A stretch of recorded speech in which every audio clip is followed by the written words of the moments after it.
गांव की जिठानी। शांति अपने दो बेटों अर्नव और आरुष के साथ शांति से जीवन बिता रही थी।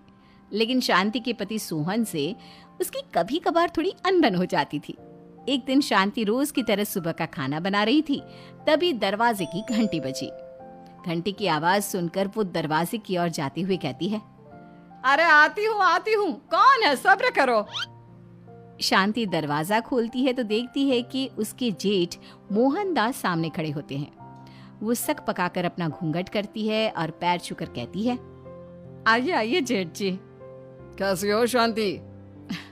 जी मैं तो बिल्कुल ठीक हूँ, सब आपकी मेहरबानी है भाई साहब। शांति और मोहनदास की बातें सुनकर शांति का पति सोहन और उसके दोनों बेटे बाहर आ जाते हैं। अरे भैया राम राम, कैसे हो आप? राम राम भाई। अरे शांति, ऐसे खड़ी खड़ी क्या देख रही हो?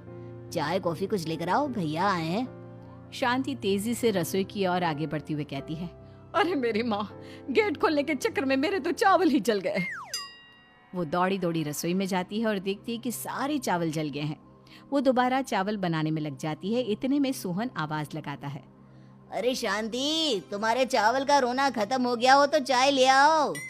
जी लाती हूँ अभी। शांति जल्दी जल्दी चाय बनाती है और मोहनदास को चाय देती है। सब एक दूसरे की खैर खबर पूछते हुए चाय पीते हैं। चाय खत्म होती ही मोहनदास शांति की ओर देखते हुए मजाक में कहते हैं, शांति, अब तुम्हारी चाय में दम नहीं रहा, अब हमें चाय बनाने वाली बदलनी पड़ेगी।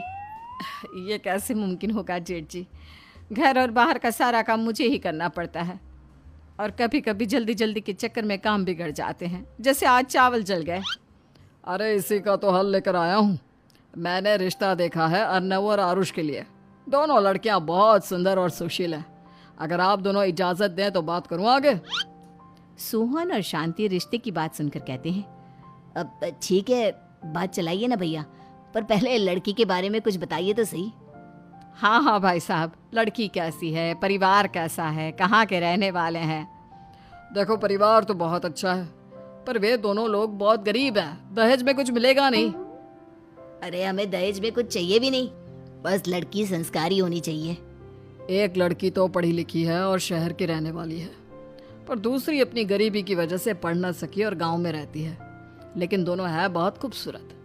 अगर तुम सबको देखते ही पसंद ना आ जाए तो मेरा नाम बदल देना। हाँ, पर तो हम आके मूंद कर भरोसा कर सकते हैं भैया। आप आगे बात चलाइए, हम शादी करने को तैयार हैं। कुछ ही दिन में अर्नव और आरुष की शादी हो जाती है। आरुष की शादी अनपढ़ लड़की मंजरी से हो जाती है, जो कि बहुत भोली भी होती है, और अर्नव की शादी पढ़ी लिखी लड़की तनुजा से हो जाती है, जो कि घमंडी और चालू होती है। एक दिन मंजरी घर के काम कर रही थी कि अचानक शांति उसे आवाज लगाती है, बड़ी बहू, ओ बड़ी बहू, मंजरी जल्दी यहाँ आओ। मंजरी जल्दी जल्दी शांति के पास जाती है।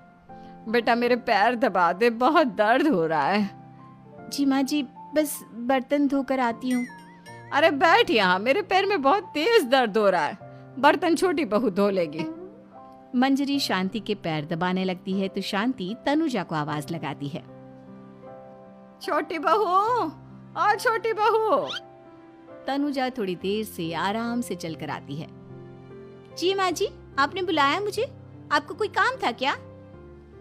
तू कुछ काम कर रही है या? शांति की बात काटते हुए तनुजा बोलती है, कुछ नहीं माँ, फोन पर अपने घर पर बात कर रही थी। अरे बाद में बात करियो अपने घर वालों से, पहले जाके बर्तन धो ले।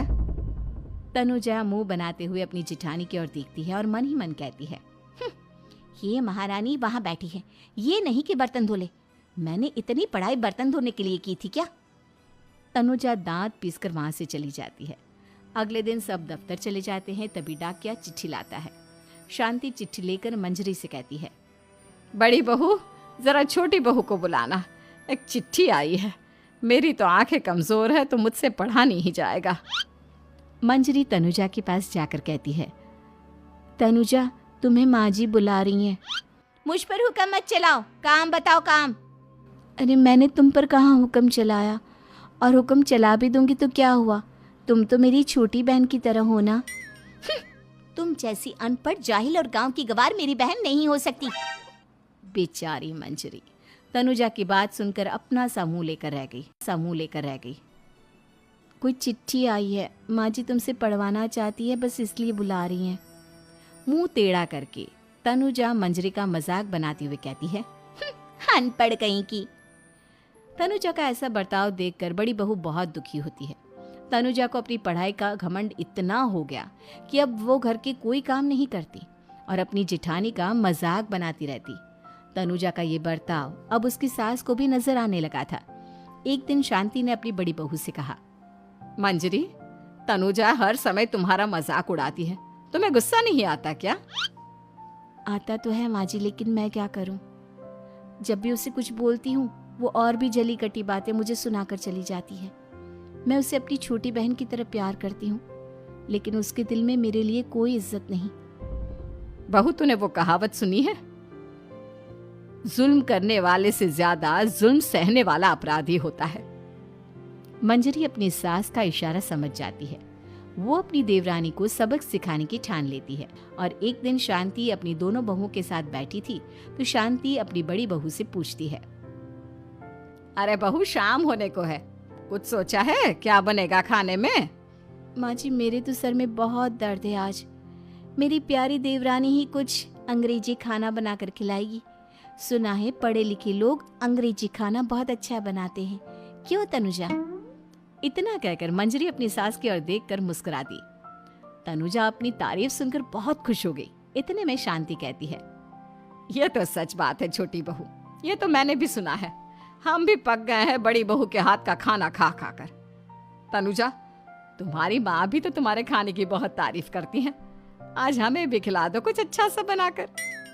शांति की बात सुनकर छोटी बहू और आसमान पर चढ़ गई, पर उसे ये कहाँ पता था कि उसकी सास और जेठानी उसे सबक सिखाना चाहती हैं। तनुजा अपनी तारीफ सुनकर खुश तो बहुत होती है, पर सोचने लगती है, मुझे तो कैसा भी खाना बनाना नहीं आता। अब मैं क्या करूंगी? अगर मैंने इनको सच बता दिया तो मेरी सारी इज्जत मिट्टी में मिल जाएगी। अरे छोटी बहू, क्या सोच रही हो? खिलाओगी ना अपने हाथ का अंग्रेजी खाना? छोटी बहू हाँ में सर हिला देती है। अचानक से उसके दिमाग में एक आइडिया आता है। मैं इंटरनेट से देखकर कुछ बना लेती हूँ, मेरी वाहवाही पूरे घर में हो जाएगी। मुझे कौन सा रोज रोज बनाना है। माँ जी, आज आप सबको ऐसा खाना खिलाऊंगी कि। इतने में शांति छोटी बहू की टांग खींचते हुए कहती है कि पता नहीं कैसा खाना खिलाओगी। ए ऊपर वाले, हमारी रक्षा करना। इतना बोलकर शांति और मंजरी दोनों जोर जोर से हंसने लगते हैं। अब तनुजा रसोई घर में चली जाती है और खाने की तैयारी करने लगती है, पर उसे रसोई घर की चीज़ों के बारे में तो कुछ नहीं पता। जैसे तैसे सारी चीज़ें निकालती है और इंटरनेट पर देखकर खाना बनाती है। कुछ ही देर में सब लोग घर आ जाते हैं। अरे सुनते हो, आज का खाना हमारी छोटी बहू बना रही है। अरे वाह, आज तो फिर कुछ अंग्रेजी खाना खाने को मिलेगा। कुछ ही देर में खाना बन जाता है तो छोटी बहू सबका खाना लगा देती है। इतने में बड़ी बहू कहती है, क्या बात है देवरानी जी, आज तो बहुत अच्छी खुशबू आ रही है। ये बात तो सही कही बड़ी बहू तूने, खुशबू तो अच्छी है। ऐसी खुशबू तो मेरे खाने में भी नहीं आती। सब मिलकर छोटी बहू की बहुत तारीफ करते हैं और छोटी बहू 7वें आसमान पर बैठ जाती है। अब सभी खाना खाते हैं। जल्दी जल्दी दो, अब तो मुंह में पानी आ रहा है। हाँ, मुझसे भी नहीं रुका जा रहा। जैसे ही सोहन एक निवाला खाता है तो उसकी आंखों से पानी आने लगता है। ये देखकर शांति सोहन से पूछती है, क्या हुआ जी, खाना इतना अच्छा बना है कि आंखों से पानी आ गया? सोहन चुप रहता है और धीरे धीरे से खाना शुरू कर देता है। इतने में सोहन छोटी बहू से कहता है, बेटी तुम भी तो खाओ, तुम क्यों रुकी हो? खाना सच में बहुत अच्छा है। ये कहकर सोहन जोर से हंस देता है। फिर सब खाना खाने लगते हैं, लेकिन खाने में नमक और मिर्च तेज हो गई थी। तनुजा से कोई कुछ नहीं बोलता, बल्कि उसे भी खाने को कहते हैं। जैसे ही छोटी बहू खाना खाती है वो पानी पानी कहकर चिल्लाती है, पानी, इसमें तो पानी। ये खाना तो सच में इतना अच्छा बना है कि हमारे साथ साथ देवरानी जी भी इसके स्वाद को कभी नहीं भूल पाएंगी। सही कहा बहू। तनुजा को अपनी गलती का एहसास हुआ और उसने अपनी सास से कहा, माँ जी, ये मेरी गलती नहीं है। इंटरनेट पर दिखाया था